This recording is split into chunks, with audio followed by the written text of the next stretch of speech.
And we are live. What is up, everyone? Welcome to the HackSmarter Twitch channel, or if you're watching this after the fact, welcome to my YouTube channel. My name is Tyler Ramsbey, and we get to hang out together this evening. If you're watching this live, welcome. It is Friday evening, the beginning of the holiday weekend if you live in the U.S., and I don't have a life, so here I am on stream, and we are going to do some hacking. I have been kind of MIA this week, but isn't because I haven't been doing anything. Guys, I almost have my next CTF machine ready. So a few weeks ago, I released CyberLens, and that is currently in beta testing. I pushed it to be public on TryHackMe, but that takes like 1 to 2 months for the QA process. So that's waiting, but that's open. That's like going through beta testing. I have my second machine basically ready, just waiting for it to get pushed over on TryHackMe, and then I will make that public for beta testing as well. And this next machine, I'm so excited about it. Without spoiling too much, it's you hacking the HackSmarter APT group is the whole scenario behind it. I have like a whole myth, whole legend written out there about the HackSmarter APT group, and your job is to hack the hackers and to identify the next targets. It requires AV evasion. It requires bypassing Windows Defender, some really fun stuff. So stay tuned for that. Hopefully you'll see that announced this weekend as I put the finishing touches on that machine.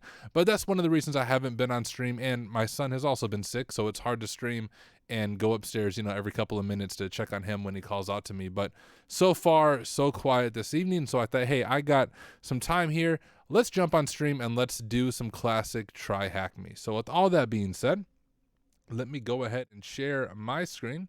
Here we go. Let me get Twitch pulled up on the side. And let me know for all of you if everything is good, if everything sounds good, everything looks good. I have no way of monitoring myself, so I'm just going to assume it does. And looking over the chat, want to say a special hello to 1ZZ5RR5. Don't know how I'm supposed to say your name, but welcome. And to JLR, he says he's on Hack the Box Academy right now. And Note Taker 123 from India, happy Saturday, living in the future. Hopefully you take a lot of good notes while you're hanging out. And Cyber Delanuch, asking how the future is. All right, guys. Well, let's dive into it. What I want to do today is I do not have the mental fortitude, if that's the right word, to just dive straight into a hack the box machine like I usually do. Instead, I want to focus on some learning, and I want us to dive into the red team pathway here on TryHackMe. So I've completed it. You can see my path progress is at 100%. But this is quite a while ago when I went through each one of these, but it is super good. And something I want to focus on is this, namely because I've been focused on post-compromise when I've been making my new CTF, because it requires a lot of manual enumeration. I told you Windows Defender AV is on, so you cannot just jump or drop auto exploit scripts or auto enumeration scripts. You have to do it manually.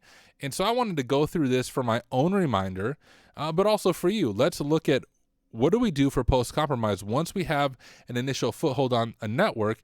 What are some steps we can do for some of this manual enumeration? And the other thing I want to do is I don't think I ever took notes when I was going through this process. So I thought let's go through this and let's take notes together. I want to make sure I don't give away any of my new machine. I don't. Okay, cool. I do think I have that in a separate notebook. So let's just start a new section. We'll just call it post-compromise. And let's take notes on what we're going to go through. So the first thing we're going to do is a lay of the land. Let's get this opened up. I'm not sure if this is free or subscribers. Let me check. Subscribers only. So if you're not a TryHackMe subscriber, I apologize in advance. You may just have to follow along. And because I've already gone through this room, let's start over from scratch. Let's go ahead and reset progress and see if it resets for us. All right, there we go. So we have things reset. We have our notes. The first thing is getting the lay of the land. So let's grab our notes, and you guys can just see kind of how I take notes. Lay of the land. Black Techie Girl said, I'm stuck on the Windows local persistence. Is that on here in the post-compromise on TryHackMe? If so, we will eventually get to it. We'll see how far we get soon, guys. Another sneak peek is I'm getting access to the AWS pen testing path on TryHackMe, kind of exclusive. And I got permission from TryHackMe to stream that entire pathway as well, which is like a business exclusive for businesses, and it's quite expensive. So I have access coming my way on that. And so once I get access to that, I will jump over to that and I'll stream the entire AWS pen testing pathway and TryHackMe and give everyone a sneak peek of that as I work through it. But let's begin here. We have lay of the land. We set up our post-compromise notebook, and we'll begin taking notes with lay of the land. All right, let's dive in.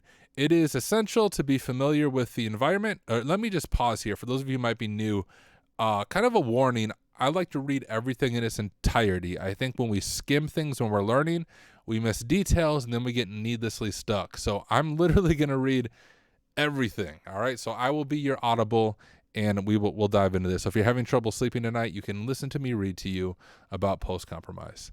All right, it is essential to be familiar with the environment where you have initial access to a compromised machine during a red team engagement. Now, let me just clarify some terminology that I think is confusing to people. You have pen tests. So what I am is I'm a pen tester. I primarily do web app pen testing. So you have penetration testing, and then you have red team engagements. Often people view these as the same things, but they are not. A penetration test is usually a very short assessment, a point-in-time assessment. So most of my web apps are 5 days. It's a week-long assessment, and I'm able to be as noisy as I can be. Companies will often turn off like their web application firewall because they want us to find every vulnerability that we can find, and we don't have to worry about being sneaky or hiding our tracks. On the other side, a red team engagement is usually a much longer assessment. This could be a month, 2 months, 3 months, sometimes even an entire year, and it will often consist of a bunch of different things. So there might be an external network pen test, an internal pen test when you get access, social engineering might be involved. There might even be a physical component where you go out to office and you seek to do social engineering to get into the office to get information. So a red team engagement is much longer, and the focus is on stealth. Pen test, noisy and quick. Red team engagement, long-term and stealth. And so this is the red team pathway that teaches us about this. Therefore, performing reconnaissance and enumeration is a significant part, and the primary goal is to gather as much information as possible to be used in the next stage. With an initial foothold established, the post-exploitation process begins. This room introduces commonly used concepts, technologies, and security products that we need to be aware of.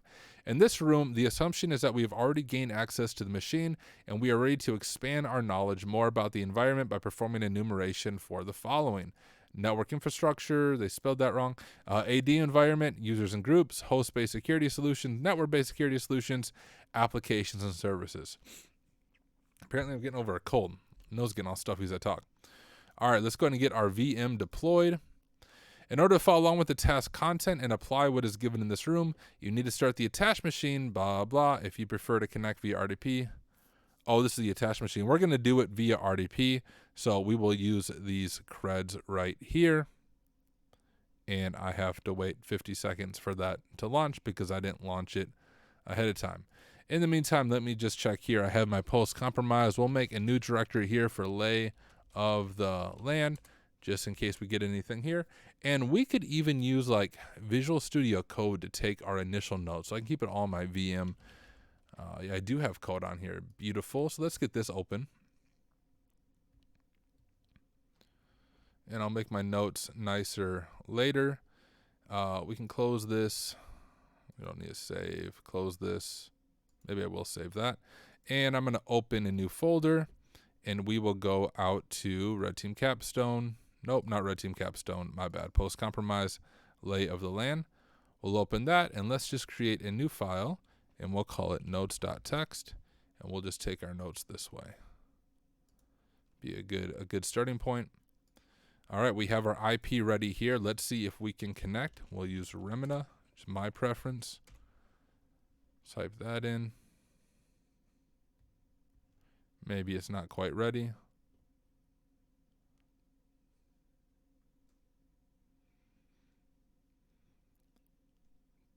What up, J Money? Lost connection. Maybe it's not quite ready. We'll try again.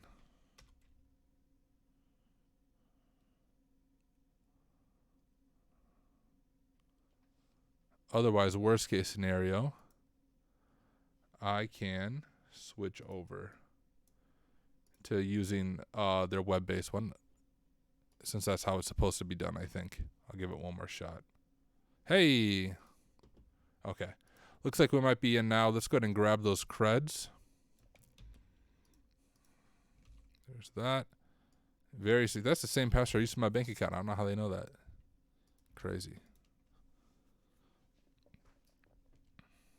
Okay, that's cool. That didn't work. Let's try again. Okay, did I type something wrong? I'm copying and pasting, so I don't think I'm typing it wrong.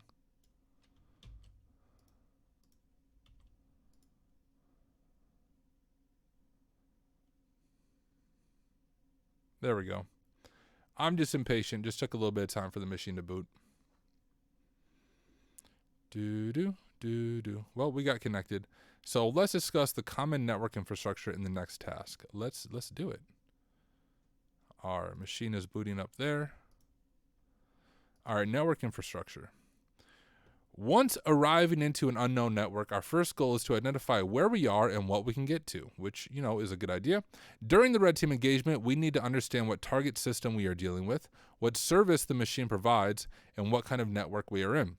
Thus, the enumeration of the compromised machine after getting initial access is the key to answering these questions. This task will discuss the common types of networks you may face during the engagement. Network segmentation is an extra layer of network security divided into multiple subnets. It is used to improve the security and management of the network. For example, it is used for preventing unauthorized access to corporate most valuable assets such as customer data, financial records, etc.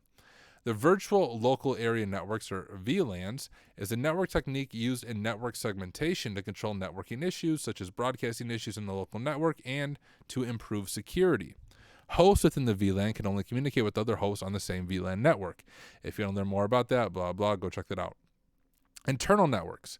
So let's just explain what that network is, and now internal networks. Internal networks are subnetworks that are segmented and separated based on the importance of the internal device or the importance of the accessibility of its data. The main purpose of the internal network is to share information, faster and easier communications, collaboration tools, operational systems, and network services within an organization. In a corporate network, the network administrators intend to use network segmentation for various reasons, including controlling network traffic, optimizing network performance, and improving security posture. And we have this cool diagram. You can see we have our internal network or company network here, and they have divided it up, which is often how you do it, between workstations and servers, and then we're separated from the internet from a firewall. So you can't just connect from the internet to a workstation, it has to go through the firewall. The previous diagram is an example of the simple concept of network segmentation, as the network is divided into two networks. The first one is for employee workstations and personal devices. The second is for private and internal network devices that provide internal services such as DNS, internal web, email services, etc. A demilitarized zone, or DMZ. A DMZ network is an edge network that protects and adds extra security layer to a corporation's internal local area network from untrusted traffic. A common design for DMZ is a subnetwork that sits between the public internet and internal networks. Designing a network within the company depends on its requirements and need. For example, suppose a company provides public services such as a website, DNS, FTP, proxy, VPN, etc. In that case, they may design a DMZ network to isolate and enable access control on the public network untrusted traffic. Drink of water. OneZZ said, Friday night watching you on my TV. Hey, that's the way to do it. Right? Get crunk. We have our internet here, we have the firewall here, and now here is our DMZ network. So this would be those public services that are available to the internet, but it's separated from our internal network, so attacker can't compromise the DMZ and then get into our internal network. It's behind the firewall. In the previous diagram, we represent the network traffic to the DMZ network in red color. You can see that there, which is untrusted, which means it comes directly from the internet. The green network traffic between the between the internal network is the controlled traffic that may go through one or more than one network security device. Enumerating the system and the internal network is the discovery stage, which allows the attacker to learn about the system and the internal network. Based on the gain information, we use it to process lateral movement or privilege escalation to gain more privs in the system or the AD environment. All right, so let's dive right into it. There are various things to check related to network aspects such as TCP and UDP ports and established connections. Here's how I think I'm going to do this. First, are we on here? Fantastic. Quick tip, guys. I don't know how long it took me to not realize this, but in Remina, you have this tiny screen and it's really annoying. They have this dynamic resolution update. It's beautiful. I think I learned about that like a year ago, and it like changed my life. So there you guys go. I just changed your life if you didn't know about that. Let's grab this and let's throw that to one side of my screen, and let's grab our code here. And I think we'll kind of take our notes and then we'll go back and do whatever the exercise is at the end based on our notes. So we can begin with, we'll just do like network enumeration. I'll make these a lot nicer when I switch them over to OneNote, but for now I just want to grab the main commands down. So for network enumeration, there are various things to check related to networking aspects such as TCP and UDP ports and established connections, routing tables, ARP tables, etc. Let's check the target machine's TCP and UDP open ports. This can be done using the netstat command. So very basic stuff. And so we'll say netstat-na, and we can say check open ports. Maybe add a space there. And then you can see if we look at this, we have port 88, port 80, port 88, 135, 389. The output reveals the open ports as well as the established connections. Next, let's list the ARP table, which contains the IP address and the physical address of the computers that communicated with the target machines within the network. This could be helpful to see the communications within the network to scan the other machines for open ports and vulnerabilities. And the way we can do that is ARP-A, and we'll say check ARP table to see other machines on the network. Why is word wrap not on by default? Internal network services. It provides private and internal network communication access for internal network devices. An example of network services and internal DNS, web servers, custom applications, etc. It is important to note that the internal network services are not accessible outside the network, hence internal. However, once we have initial access to one of the networks that access these network services, they will be reachable and available for communications. We will discuss more Windows applications and services in Task 9, including DNS and custom web applications. Read the above. All right. AD environment. Let's go ahead and dive into that. I know that's something that a lot of people often ask me about, especially those studying for OSCP. So let's dig into this together. Another drink of water.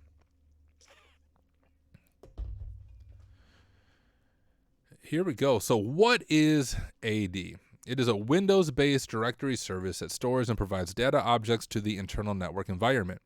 It allows for centralized management of authentication and authorization. The AD contains essential information about the network and the environment, including users, computers, printers. For example, AD might have users' details such as job title, phone number, etc., etc. The big thing, guys, to know about AD is when AD is implemented properly, it is rather secure, but it's almost never implemented properly. And the reason for that is companies set up their AD, in 2003, and they still have that same structure in their AD environment. So they have a bunch of legacy group policies, a bunch of legacy things that you'd be able to abuse if you enumerate and you find them. Almost every company has it on their to-do list. Hey, we need to clean up our AD environment, but they don't have the resources to do that. So AD can be a massive attack surface in the real world. We have an idea of what this looks like. So on the server's network, we have the domain controller, and then on the control network, we have domain join workstations. The diagram is one possible example of how AD can be designed. The AD controller is placed in a subnet for servers, shown above as the server network, and then the AD clients are on a separate network where they can join the domain and use the AD services via the firewall. The following is a list of AD components that we need to be familiar with: domain controllers, OUs, AD objects, domains, forests, AD service accounts, built-in local users, etc., and domain admins. Those are the big account that you want to compromise if you're able to.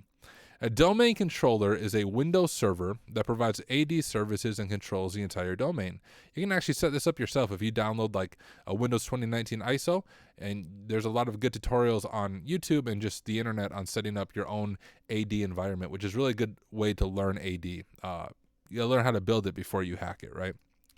It is a form of centralized user management that provides encryption of user data as well as controlling access to a network, including users, groups, policies, and computers. It also enables resource access and sharing. These are all reasons why attackers target a domain controller and a domain, because it contains a lot of high value information.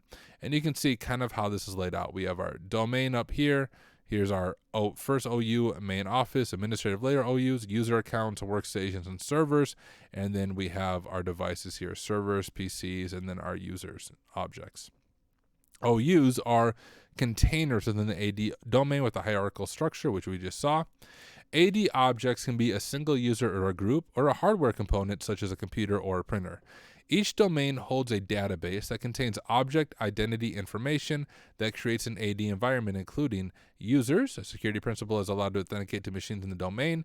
That's why when you're on like your company network, you can do Control-Alt-Delete from any computer that you're on and sign into your account. It doesn't have to be a computer you've even signed in before because it's domain joined. Computers, a special type of user accounts, and GPOs, collections of policies that are applied to other AD objects. AD domains are a collection of Microsoft components within an AD network. AD force is a collection of domains that trust each other. This is a big thing to be aware of when it comes to AD because you can often perform trust attacks as a result of this trust, depending on how the trust is going back and forth. We have an example here of these trusts. Saeed said, oh, he's asking someone else, is time now at your country is Friday or Saturday? I'm not sure if you're asking me or the other person. For me, it's Friday night. It is 10 p.m. Friday night where I live here in the States. For more information about the basics of AD, we suggest trying the following TryHackMe room, which I believe I did this room, and it is really good. Let's see if I did it. Yeah, it is. Okay.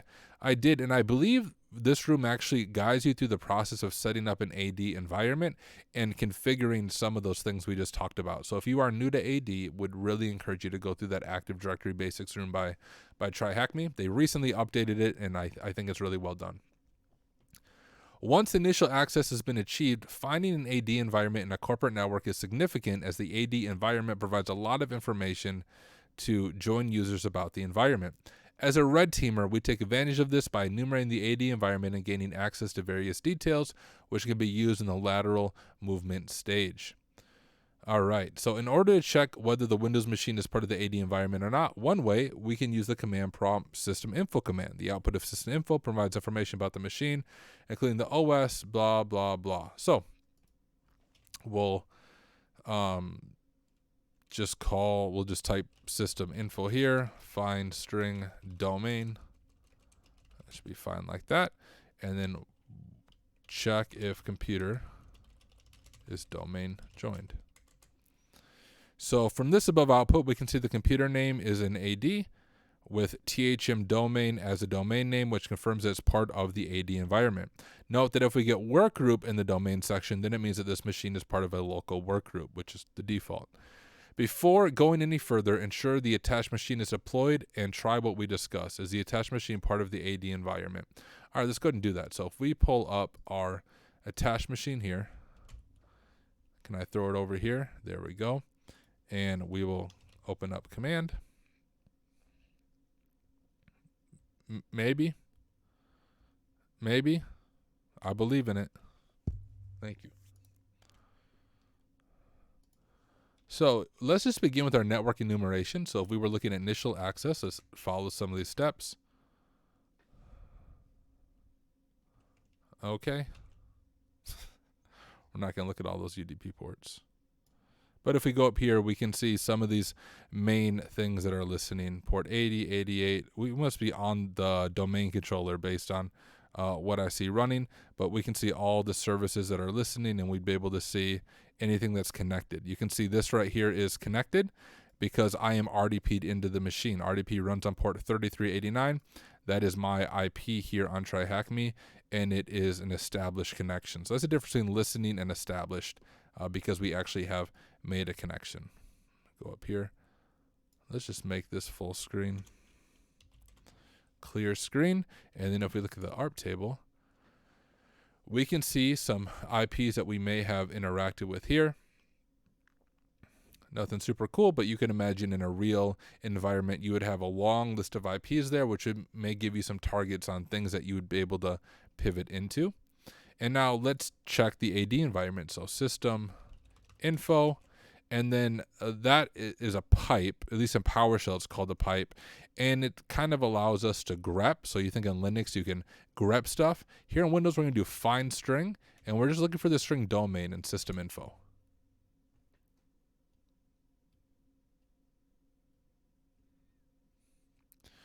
And if you don't do that, let me just show you what it looks like normally. You can see that we're on a domain controller, THM red team. But if you do system info, this is actually one way you can do some basic enumeration of the machine. And I bet they actually talk about this in the Windows privilege escalation module, because we can see what hotfixes have been deployed. We can maybe think through what it might be vulnerable to. And all we're doing when we're looking for the fine string domain is we're just making this a little bit smaller so we can see what domain we might be on. But let's jump back over to our questions. What's the question? Is the attached machine part of the AD environment? Yes. If it is part of an AD environment, what is the domain name of the AD? THM or redteam.thm or something? Guys, I don't even remember, and I just had it in front of me. THMredteam.com. I just saw it. THMredteam.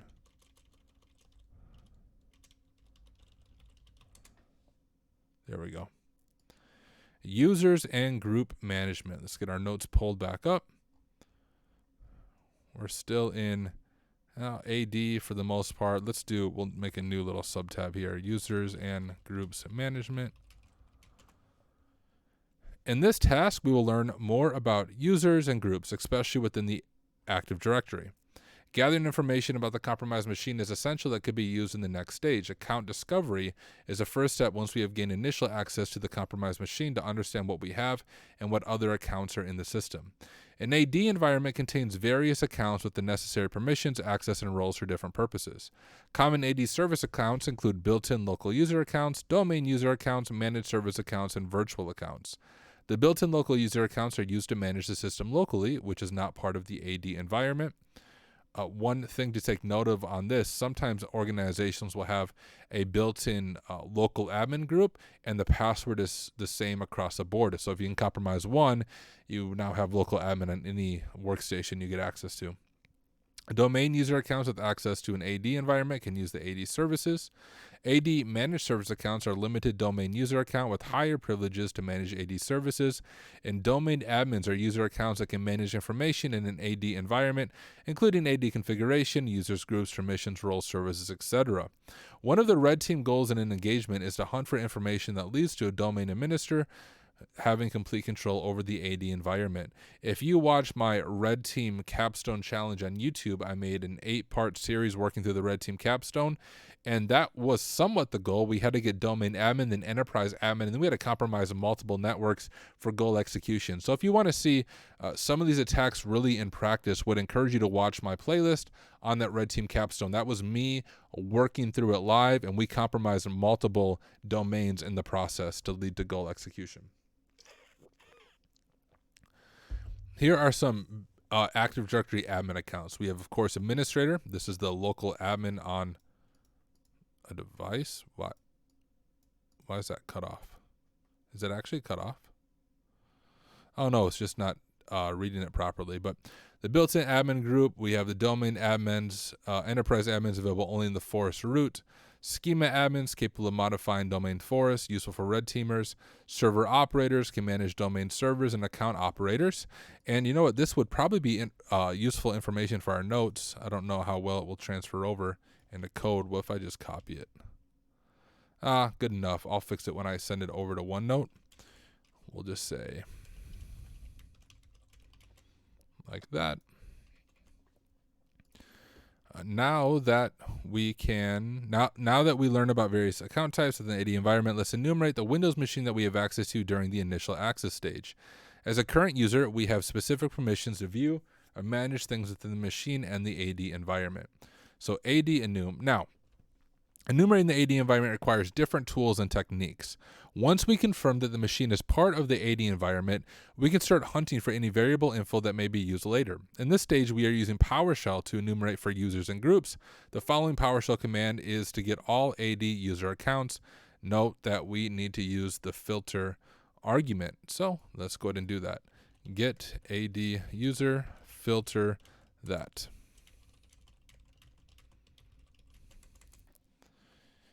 And you can see kind of a sample of that there. We can also use the LDAP hierarchical tree structure to find a user within the AD environment. The distinguished name is a collection of comma-separated key and value pairs used to identify unique records within the directory. The DN consists of domain component, organizational unit name, common name, and others. The following, here's an example of DN, which can be visualized as follows. And we can even just copy that down.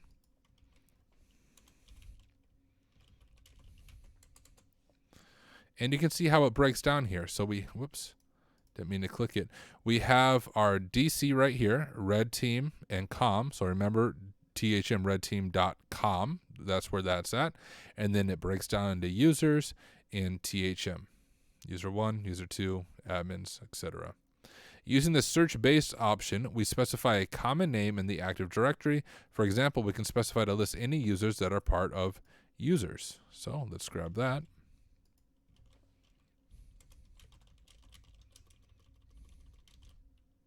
Gosh.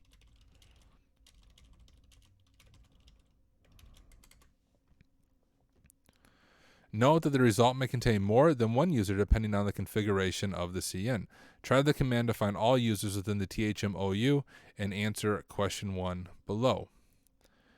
Okay, so use the getAD filter search base command to list the available user accounts within THMOU and the redteam.com domain. How many users are available? And here's our hint: swap OUTHM and CN users in the search base string. Blah, blah, blah.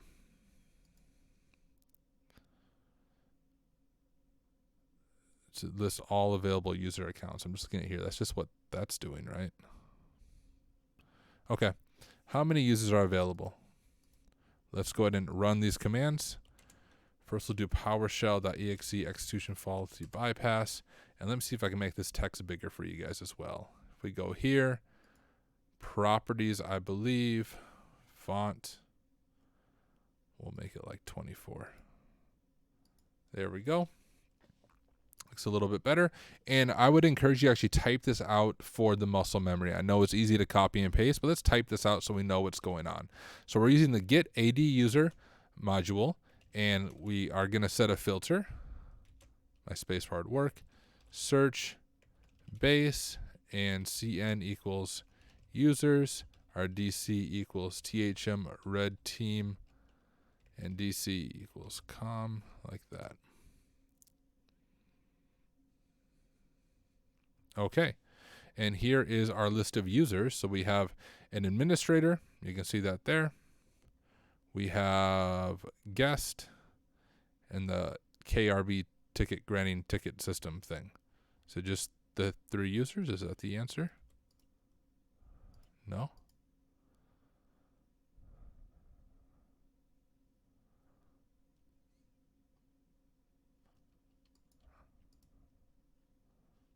One.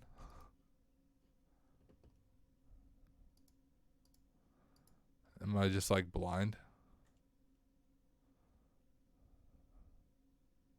Why is there 6?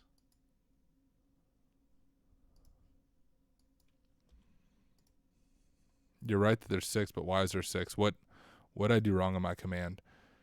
Swap OUTHM and CN users in the search base string. CN users, DC, THM, red team, DC equals com.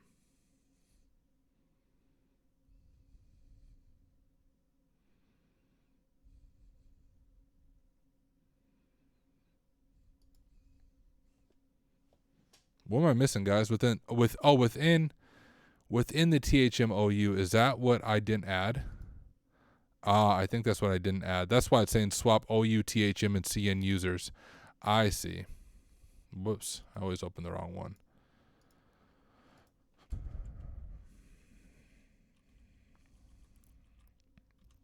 Let's try this.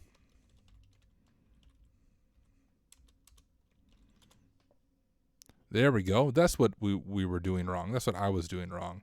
And now we have Pierre Pittman, Dario Phillips, Veronica Burgess, Cecil Solomon, Kevin Kidd, THM admin, and if you count those, 1, 2, 3, 4, 5, So that's all we were missing. I just forgot to swap that around because it was asking us about the THMOU specifically, and I was looking at the local users. Once you run the previous command, what is the user principal name of the admin account? Well, that's the email, right? Yeah. I saw him down here, THM admin, and it's right there. So we'll grab that, right click to copy. There we go. Let's keep working our way through it. Another drink of water. Before performing further actions, we need to obtain general knowledge about the security solutions in place. And let's go ahead and add another little subnote here, host security solutions. Remember, it's important to enumerate AV and security detection methods on endpoint in order to stay as undetected as possible and reduce the chance of getting caught. This task will discuss the common security solution used in corporate networks divided into host and network security solutions. So host security solutions. It is a set of software applications used to monitor and detect abnormal and malicious activities within the host, including AV software, Windows Defender, host-based firewall, security event logging and monitoring, host-based intrusion detection system, and host-based intrusion prevention system, and endpoint detection and response, or EDR. Let's go into more detail on this. So AV, probably the one you're most familiar with.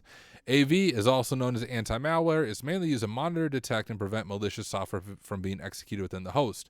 Most antivirus software applications use well-known features, including background scanning, full system scans, virus definitions. In the background scanning, the AV software works in real time and scans all open and used files in the background. The full system scan is essential when you first install the AV. The most interesting part is the virus definitions, where antivirus software replies to the predefined virus. Relies, I think. That's why AV software needs to update from time to time. There are various detection techniques that the AV uses, including signature-based, heuristic-based, and behavior-based. So signature-based detection is one of the common and traditional techniques used in AV software to identify malicious files. Often, researchers or users submit their infected files into an AV engine platform for further analysis by AV vendors, and if it confirms is malicious, then the signature gets registered in their database. The AV software compares the scanned file with the database of known signatures for possible attacks and malware on the client side. If we have a match, then it is a threat. Heuristic-based detection uses machine learning to decide whether we have the malicious file or not. It scans and statically analyzes in real time in order to find suspicious properties in the application's code or check whether it uses common Windows or system APIs. It does not rely on the signature-based method in making the decisions, or sometimes it does. This depends on the implementation of the AV software. And finally, behavior-based detection relies on monitoring and examining the execution of applications to find abnormal behaviors and uncommon activities, such as creating, updating values and registry keys, killing, creating processes, etc. So we can even just jot this down, pretty basic stuff, but good thing to throw in our notes. So we can just make it simple. So signature based, we can say, it's just based on signatures. That one's obvious. Heuristic based, machine learning, Windows APIs. That'll be a good reminder to me. And then behavior based, of course, is based on, we'll say, abnormal behavior.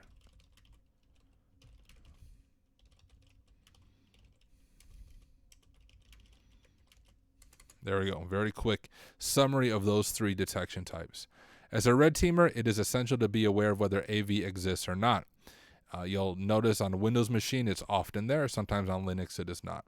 It prevents us from doing what we are attempting to do. We can enumerate AV software using Windows built-in tools such as WMIC. I don't know how you're supposed to say that, but we see an example here. This is also done using PowerShell, which gives us the same result. So we'll copy down the PowerShell version here.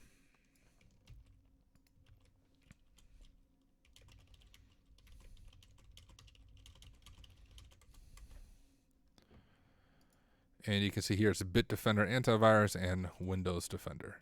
As a result, there is a third-party antivirus, Bitdefender antivirus and Windows Defender installed on the computer. Note that Windows servers may not have Security Center 2 namespace, which may not work on the attached VM. Instead, it works for Windows workstations. Okay, okay, got it. Microsoft Windows Defender. Windows Defender is a pre-installed AV security tool that runs on endpoints. Check out my recent videos on how we bypass Windows Defender. It uses various algorithms in the detection, including machine learning, big data analysis, in-depth threat resistance research, and Microsoft Cloud infrastructure and protecting against malware and viruses. MS Defender works in 3 protection modes: active, passive, and disable. Well, it doesn't really work in disable, I would say. Active mode is used where the MS Defender runs as the primary AV software in the machine, where it provides protection remediation, where it, I think, is what they mean.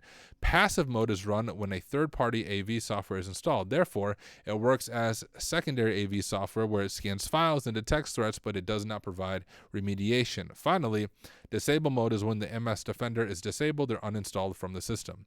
We can use the following PowerShell command to check the service state of Windows Defender. Very simple command here.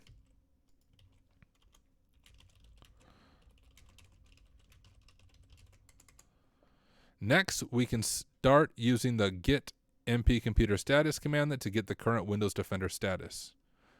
Well, seeing if it's running, got it. However, it provides the current status of security solution elements, including anti-spyware, antivirus, low protection, real time. We can use select to specify what we need, like this. I'm just going to include both of these on here. As a result, mp computer status highlights whether Windows Defender is enabled or not.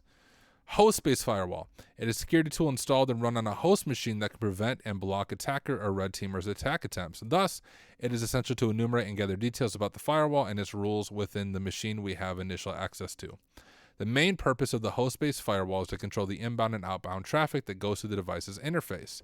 It protects the host from untrusted devices that are on the same network. A modern host-based firewall uses multiple levels of analyzing traffic, including packet analysis, while establishing the connection. A firewall acts as a control access at the network layer.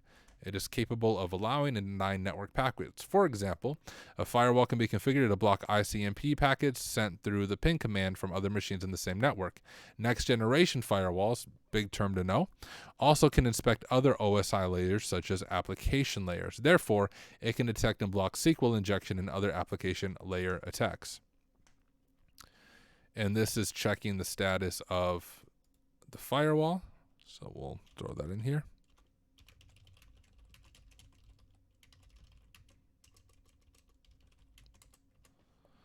If we have admin privs on the current user we are logged in with, then we can try to disable one or more than one firewall profile using that commandlet. And so we have some examples here. So if we look at this command, we are taking the profile name, domain, public and private, and we're turning them all completely off, it would appear, because setting to enabled false. And then we are getting the status to see if it is. So turn off firewall and check the status. We can also learn and check the current firewall rules, whether allowing or denying by the firewall.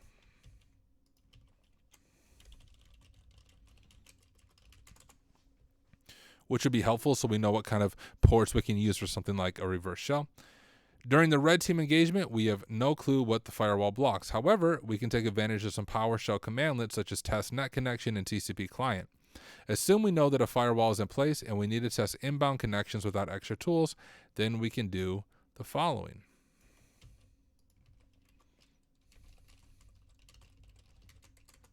So that's checking if connections on port 80 are allowed. As a result, we can confirm that the inbound connection on port 80 is open and allowed in the firewall. Note that we can also test for remote targets in the same network or domain names by specifying in the computer name argument for the test net connection.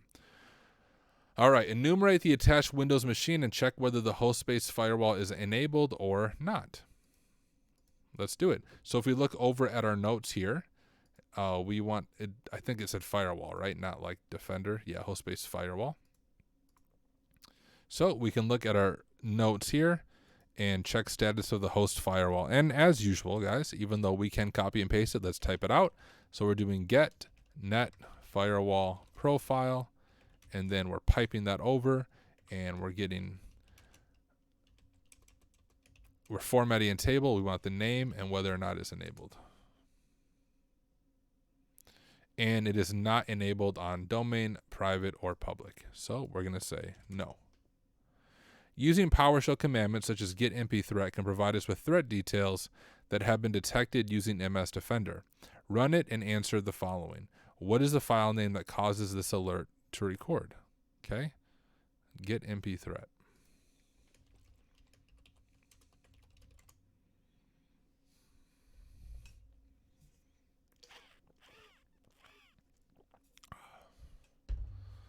Power view, it would appear.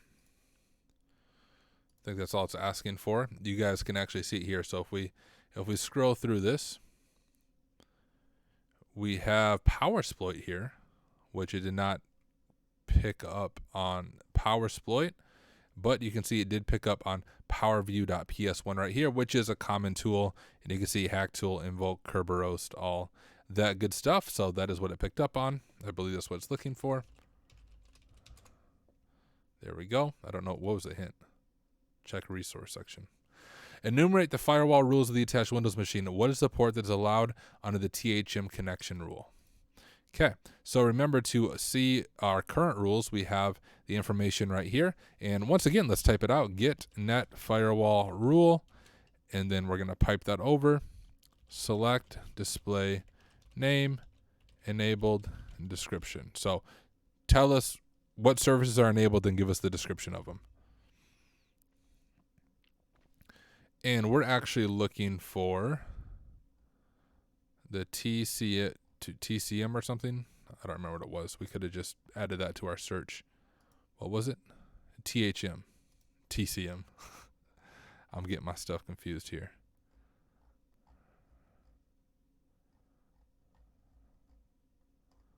Oh, I might just add it to my search. I'm not seeing it right away, but I'm sure it's just because I'm blind and I'm missing it.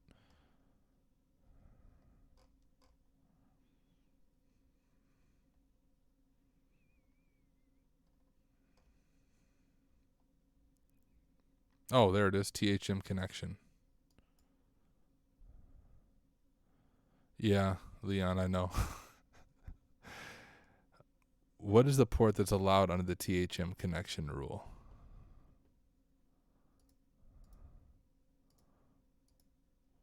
Why?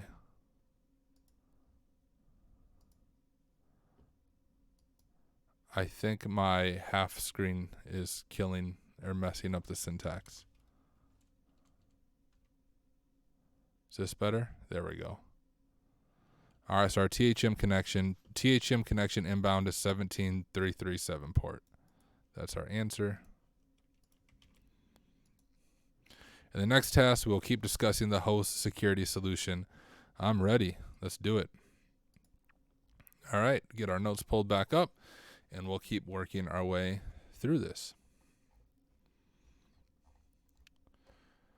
All right, in this task, we will keep discussing host security solutions, security event logging and monitoring. By default, operating systems log various activity events in the system using log files. The event logging feature is available to the IT system and network admins to monitor and analyze important events, whether on the host or the network side. In cooperating networks, security teams utilize a logging event technique to track and investigate security incidents. There are various categories of the Windows OS system logs event information, including the application, system security, services, etc. In addition, security and network devices store event information into log files to allow the system admin to get insight into what is going on. We get a list of available event logs on local machine using the get event log commandlet. So get event log list.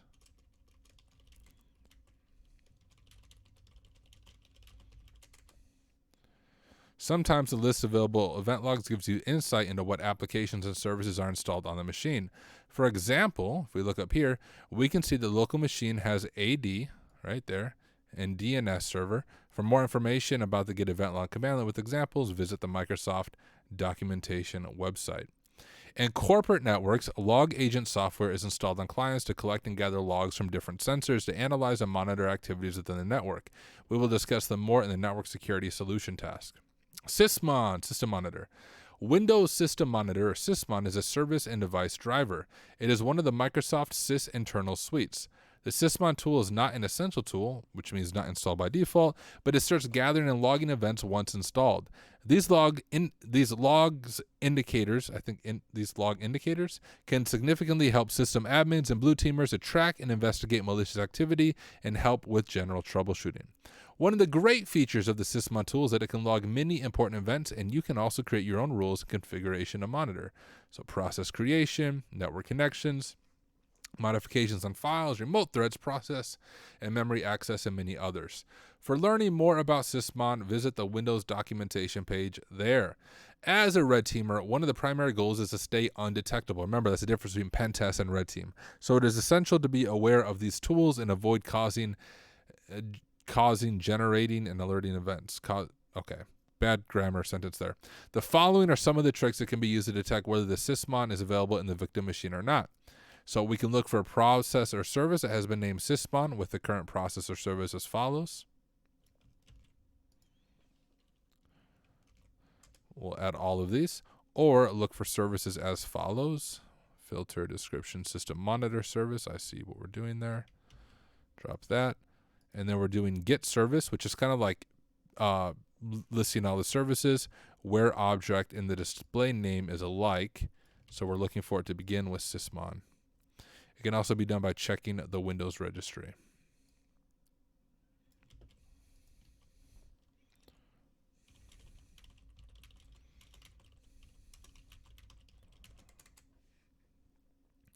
All these commands confirm if the sysmon tool is installed. Once we detect it, we can try to find the system configuration file if we have readable permissions to understand what system admins are monitoring. You can see this.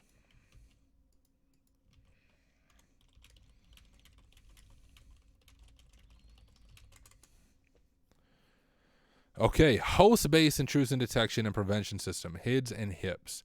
HIDS stands for Host-Based Intrusion Detection System. It is software that has the ability to monitor and detect abnormal and malicious activities in a host. The primary purpose of HIDS is to detect suspicious activities and not to prevent them. That's key. Like if you're taking the Security Plus, keep this in mind. You're asked about this on the Security Plus. There are two methods that the host-based or network intrusion detection system works, including signature-based IDS that looks at checksums of message authentication, and anomaly-based for unexpected activities, including abnormal bandwidth usage, protocols, and ports. Host-based intrusion prevention systems, all right? The prevention, it takes action, works by securing the OS activities where is installed. I need to offer TryHackMe to rewrite this for them. There's a few grammar things here that are driving me crazy.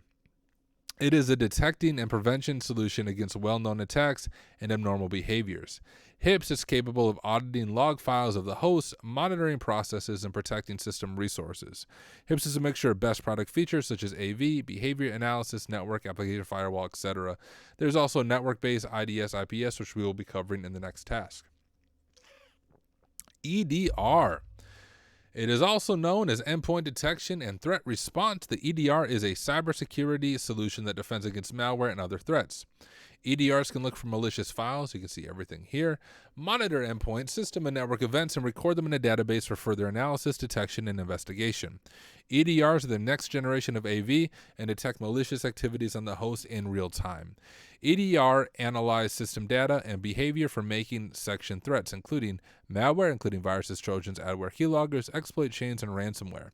Below are some common EDR software for endpoints: Cylance, CrowdStrike, Symantec, SentinelOne, and many others.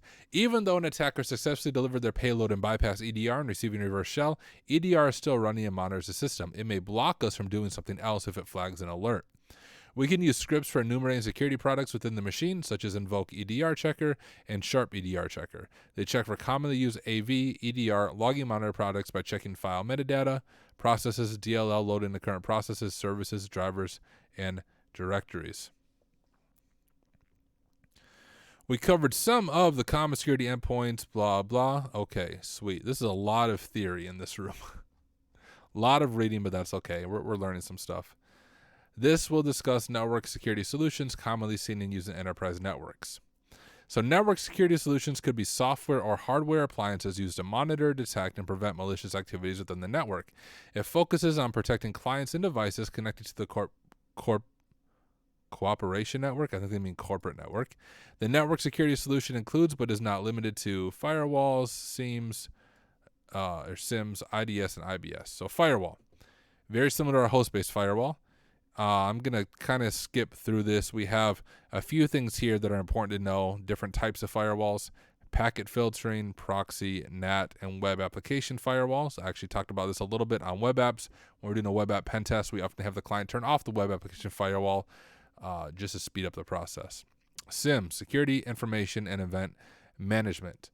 SIM combines security information management and security event management to monitor and analyze events and tracks and log data in real time. SIM helps system admins and blue teamers to monitor and track potential security threats and vulnerabilities before causing damage to an organization. It usually works great on paper, but what often happens is alert fatigue, where if it's not configured properly, you get a bunch of alerts and they just start ignoring them, and then the red team pwns you anyways. SIM solutions work as a log data aggregation center where it collects log files from sensors and performs functions on the gathered data to identify and detect security threats or attacks. The following are some of the functions that a SIM may offer. Log management, it captures and gathers data. Event analytics, it applies advanced analytics to detect abnormal patterns and behaviors. Incident monitoring, security alerts, compliance management, and reporting. SIM is capable of detecting advanced and unknown threats using integrated threat intelligence and AI technologies, including insider threats, security vulnerabilities, phishing attacks, web attacks, DDoS attacks, data exfiltration, etc. The following are some of the SIM products that are commonly seen in many enterprises. We have Splunk, Logarithm, SolarWinds, Datadog, many others. IDS and IPS. So once again, very similar to the host-based side, but instead of just blocking the host, it's blocking the entire network on the network firewall level. The main difference, I already explained that. We'll just keep going through here. The following are common products: Palo Alto, Cisco, McAfee, Trend Micro, Suricata. Yeah, complete. Okay, applications and services. New notes here. Applications. There we go. Guys, we're going to play a game at the end of this. A typing game. It has nothing to do with this room, but it just popped in my head. We did this at work once and it was fun. And we'll see if anyone can out-type me. So stay on. We're gonna almost done. We're going to play a typing game afterwards. This task will expand our knowledge and need to learn more about the system. We discussed account discovery and security products within the system previous tasks. We will continue learning more about the system, including installed applications, services and processes, sharing files and printers, and internal services. All right, installed applications. First, we start enumerating the system for installed applications by checking the application's name and version. As a red teamer, this information will benefit us. We may find vulnerable software installed to exploit and escalate our system privileges. Also, we may find some information, such as plain text creds, is left on the system that belongs to other systems or services. We will be using the wmic Windows command to list all installed applications and their versions. So wmic product get name version.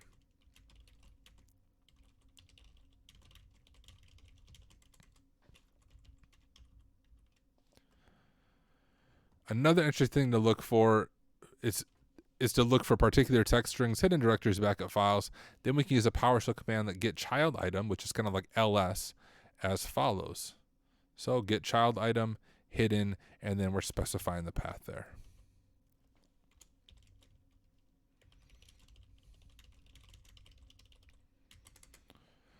Services and processes.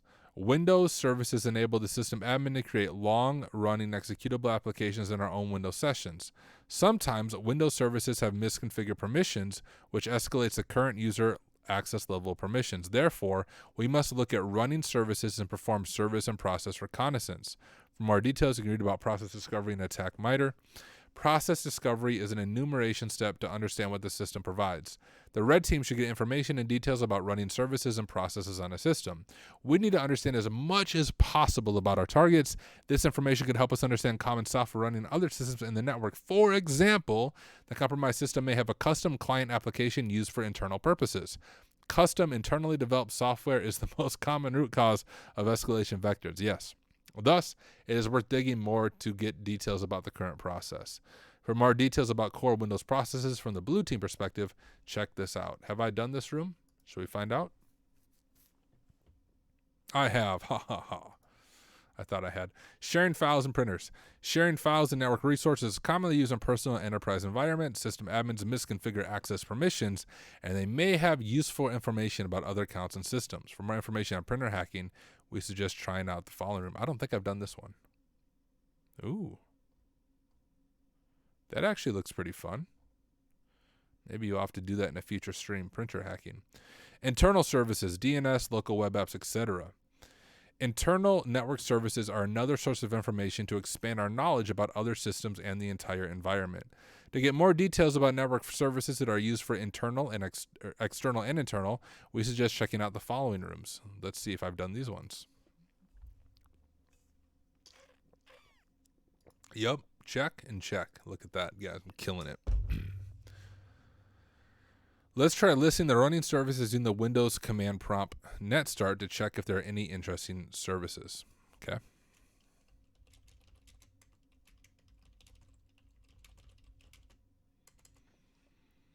We can see a service with the name THM Demo, which we want to know more about. Now let's look for the exact service name which we need to find more information.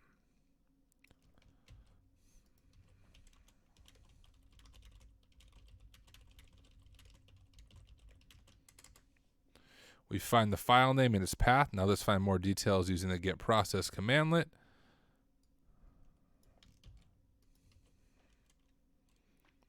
Now I might just add this to up here. Kind of goes with that.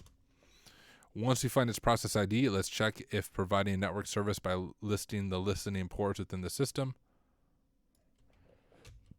And you can see it's pulling the ID right there. Update that.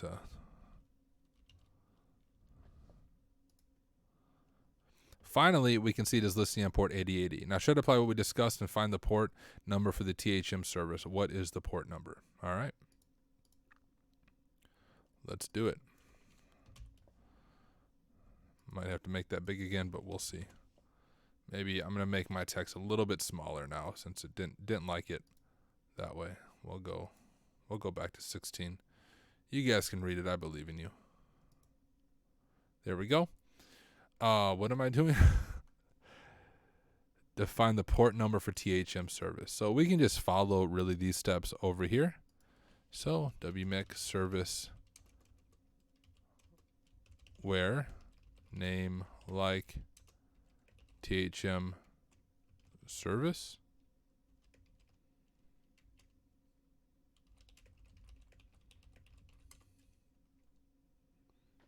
Okay. So there is our THM service. There's our path thmservice.exe. And now we can get process name, just THM service like that. Okay. And there we have our ID. And now we can do net stat NOA, pipe that over to find string. We want to see if it's listening.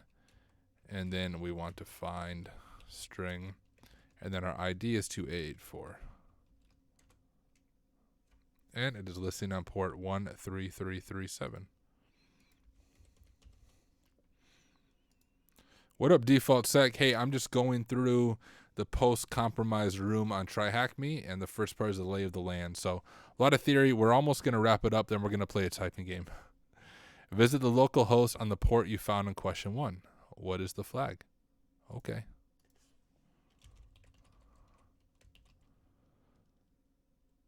What port did I find in question 1? 133037. That is the flag. We mentioned that DNS service is commonly used protocol in any AD environment and network. The attached machine provides DNS services for AD. Let's enumerate the DNS by performing a zone transfer and see if we can list all records. We'll perform DNS zone transfer using the Microsoft tool nslookup.exe. So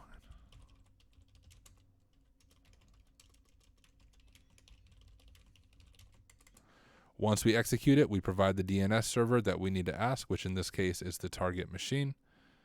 All right.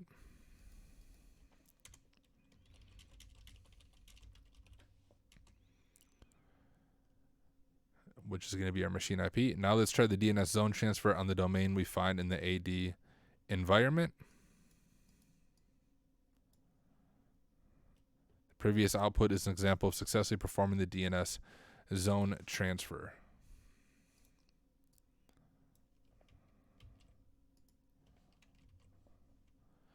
Okay.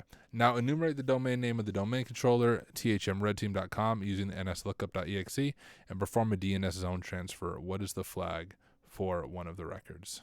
All right. Why do I always do that? Let's just follow our notes here. So nslookup. Now it's asking us for our target, which I believe is just this. Whoops.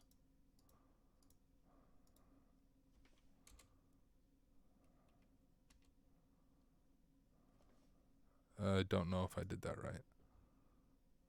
That's all it's asking, right? Once we execute it, we provide the DNS server that we need to ask, which in this case is the target machine.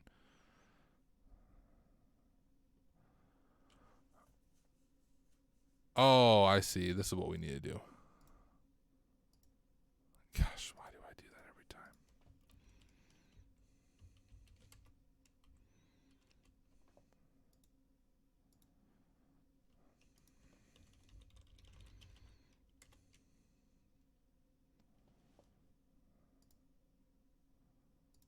Do I need to do the ls?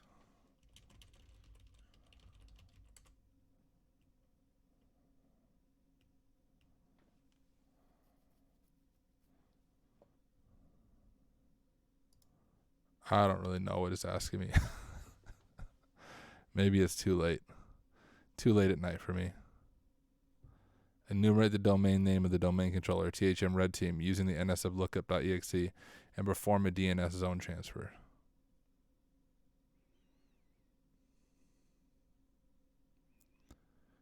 Is it just asking like...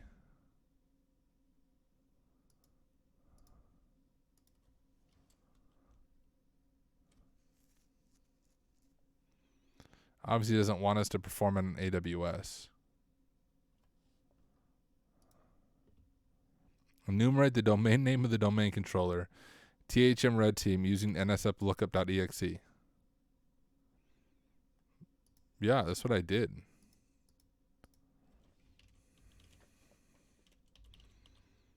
Guys, what obvious thing am I missing?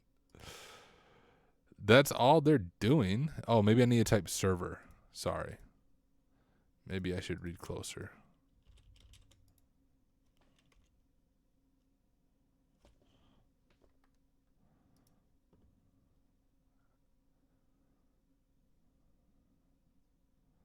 Server, that, and then it provides that information. Default server and address. Now let's try the DNS zone transfer on the domain we find in the AD environment, which is thmredteam.com, right?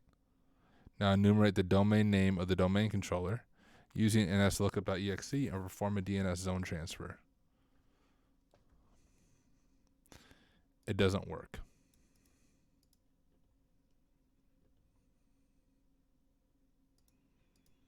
Look.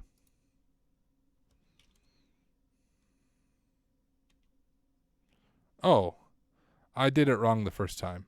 So here's what we're trying to do here. And now what did I do wrong? Hold up. I need to figure out what I did wrong.